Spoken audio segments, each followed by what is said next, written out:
Olá, gente. Nós estamos aqui hoje com Michela Calaça, que é da Coordenação Nacional do Movimento de Mulheres Camponesas. Seja bem-vinda ao Trilhas do Nordeste, Michela. Obrigada pelo convite. Para nós, do Movimento de Mulheres Camponesas, é sempre um prazer conversar com o Brasil de fato. Uma das pautas principais da atual conjuntura do Brasil e principalmente nas regiões Norte e Nordeste, que tem os maiores índices de insegurança alimentar, é o combate à fome.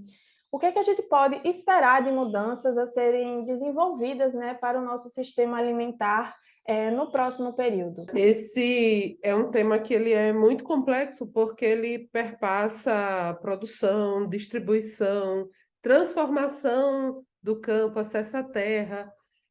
Mas eu acho que a gente está num momento muito feliz da nossa conjuntura, apesar de continuar a crise econômica, crise ambiental e outras, que é a gente agora eleger um presidente que diz que passar fome nesse país é um absurdo e ele vai combater a fome como prioridade do seu governo. Porque a gente ter mais de 30 milhões de pessoas com fome não é algo simples de resolver, não vai ser resolvido nos primeiros 100 dias, infelizmente, do próximo governo, mas a gente está nesse momento de esperança.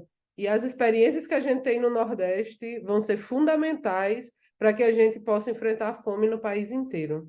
O debate sobre o nosso sistema alimentar ele vem se moldando ao longo das últimas 3 décadas, né? A gente pode colocar assim. E a expansão da agroecologia é uma pauta que ela toma fôlego num contexto de fome no nosso país.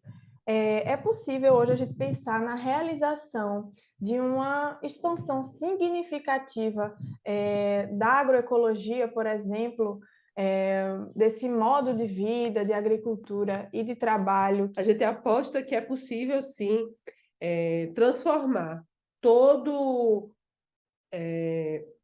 Porque é para além do sistema de produção, que é como você disse, né? A agroecologia ela é modo de vida, ela é ciência, ela é movimento em ação. Então, você pensar, enfrentar a fome, descartando a agroecologia, você vai estar fazendo ações que não são estruturantes. Você vai estar fazendo ações que podem ser derrubadas por golpes ou por. A agroecologia ela vai mudar a nossa lógica na relação com a produção, mas também nessa relação entre quem produz e quem precisa do alimento, né? A gente quer produzir alimento saudável, sem veneno, sem violência contra a mulher, sem racismo. Eu acho que é muito importante a gente pensar. A agroecologia ela vem do olhar da academia para as várias experiências camponesas, em especial indígenas, quilombolas. Então, a gente precisa transformar isso no nosso modo de produzir alimentos saudáveis. A gente está falando de uma insegurança alimentar que ela se agravou, né, com o período de pandemia. E mulheres, em sua maioria negras e nordestinas, são as principais impactadas por essa situação, né, pelo desemprego, pela pobreza e, ao mesmo tempo, também por uma sobrecarga do trabalho de cuidado e do trabalho doméstico. Quais são as principais reivindicações das mulheres camponesas e como é que elas dialogam com as mulheres que estão na cidade? Nós não nos organizamos para ter direito ao trabalho, mas para que o trabalho que a gente já fazia fosse reconhecido. O que que eu estou começando daí? Esse trabalho, ele é responsável historicamente por preservação da biodiversidade, ele é responsável por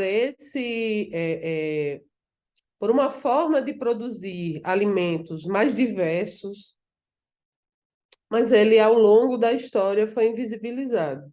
Isso tem um impacto na vida da mulher camponesa, que é a falta de autonomia econômica, é como se tudo que é produzido na sua unidade de produção fosse do homem, mas ele também tem uma relação entre mulheres campo e cidade, porque, veja, algo que a gente tem no MMC construído há alguns anos é essa ideia de que a gente precisa ser um movimento de mulheres camponesas unido com um movimento de mulheres, né, feministas na cidade, Em 2020 foi criado o Consórcio Nordeste, que é uma articulação política e de gestão dos estados da nossa região.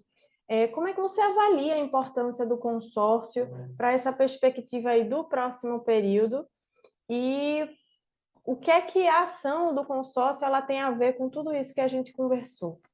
A gente tinha, infelizmente, até o dia 31 de dezembro, a gente ainda tem um presidente que era inimigo da nossa região. É um elemento que acho que a gente precisa compreender. Nós vínhamos, né, antes do golpe, fazendo todo um debate sobre desenvolvimento territorial, para além dessa coisa das regiões, como que as experiências de cada lugar. Então, a gente estava tentando olhar o que a gente sempre chamou de desenvolvimento regional, como desenvolvimento territorial, tentando avançar na diversidade, né? Porque o Nordeste é uma região só, mas ela é extremamente diversa, né? Ela tem muitas diferenças de clima, de solo, de bioma, de pessoas, de cultura na nossa região. E a gente vinha nesse processo. A gente sofre um golpe que captura o Estado para acabar com política social, né, e só dar dinheiro para o capital. A gente, infelizmente, tem uma eleição que tira o principal candidato e ganha um fascista, um genocida, ou como a gente queira chamar. O Consórcio Nordeste ela é uma solução concreta de gestão de pessoas comprometidas com fazer a nossa região não parar, porque o que dependesse do governo federal, a gente teria muita dificuldade de ter saúde, ter educação, ter política pública de assistência social, de agricultura e várias outras que o Consórcio Nordeste dialoga e troca experiência entre a região. Michela, a gente agradece a sua participação aqui no Trilhas do Nordeste e até a próxima. A gente que agradece, Helena, foi um prazer enorme conversar com você. Até a próxima.